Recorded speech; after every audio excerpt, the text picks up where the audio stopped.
Hi friends, ഇന്ന് മീൻകാരൻ ചേട്ടൻ കൊണ്ടുവന്ന ചൂടയായിരുന്നു കേട്ടോ. നിങ്ങളുടെ നാട്ടിലൊക്കെ എന്തോ പറയുന്നതെന്ന് എനിക്കറിയത്തില്ല. ചിലടത്ത് നത്തോലി അങ്ങനെയൊക്കെ പറയുമെന്ന് തോന്നുന്നു. ഞങ്ങളുടെ നാട്ടിൽ പറയുന്ന ചൂട എന്നാണ്. അങ്ങനെ അത് ഞാൻ വെട്ടി കഴുകി വൃത്തിയാക്കിയിട്ട് തോരൻ വയ്ക്കാമല്ലോ എന്ന് മനസ്സുകൊണ്ട് ഞാൻ വിചാരിച്ചു. എന്തായാലും ഇത് തോരൻ വയ്ക്കാം എന്ന് വിചാരിച്ച്.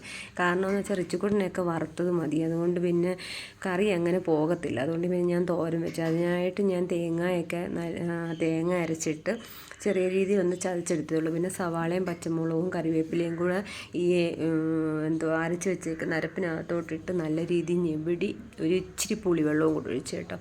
നല്ല രീതിയിൽ അത് മിക്സ് ചെയ്യണം. ഈ മീനും ഉള്ളിയും എല്ലാം കൂടെ മിക്സ് ചെയ്ത് ഇച്ചിരി പുളിയുടെ വെള്ളമോടെ ഒഴിച്ചിട്ട് ഞാൻ അത് അടപ്പത്തോട്ട് വെച്ചു.